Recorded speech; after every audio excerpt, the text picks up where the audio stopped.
آغاز کرتے ہیں بسم اللہ الرحمن الرحیم۔ کتاب کا نام ہے المنہاج السوی۔ منہاج کہتے ہیں کشادہ راستہ، راستے کو کہتے ہیں منہاج۔ منہاج کا مطلب ہوتا ہے راستہ، السوی کا مطلب ہوتا ہے درست راستہ۔ المنہاج السوی، درست راستہ، من الحدیث النبوی، نبوی حدیث میں سے۔ نبوی حدیث حضور صلی اللہ علیہ وسلم کے احادیث، نبوی یعنی حضور کے، نبی کے، پروفیٹک، پروفیٹک، نبوی، نبوی احادیث، حضور اکرم صلی اللہ علیہ وآلہ وسلم کی احادیث مبارکہ میں سے لیا گیا درست راستہ، درست کشادہ راستہ، اس حدیث شریف کا مفہوم ہے، اس کتاب کا نام ہے۔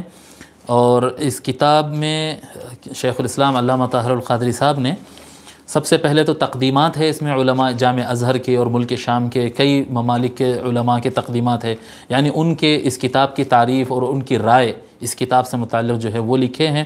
پھر اس کے بعد شیخ الاسلام نے اپنے اسانید، مختصر الجواہر الباہرہ فی الاسانید الطاہرہ، پاک اسانید جو متصل ہوتی ہیں حضور شیخ الاسلام علامہ طاہر القادری صاحب سے لے کر مختلف الگ الگ طرق سے حضور صلی اللہ علیہ وآلہ وسلم کی ذات تک اور دیگر مختلف ائمہ تک جو پہنچتی ہے، اس کا ایک چیپٹر ہے، وہ ہمارا مضمون نہیں ہے۔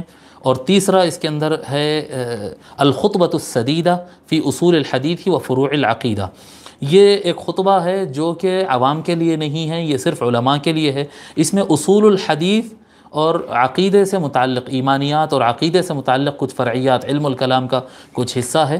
یہ جو حدیث شریف کے طالب علم ہوتے ہیں اور باضابطہ طالب علم جو علماء ہوتے ہیں ان کے کام کا ہے، اس لیے شیخ الاسلام نے اس کا ترجمہ اس میں نہیں رکھا ہے، صرف عربی زبان میں ہے۔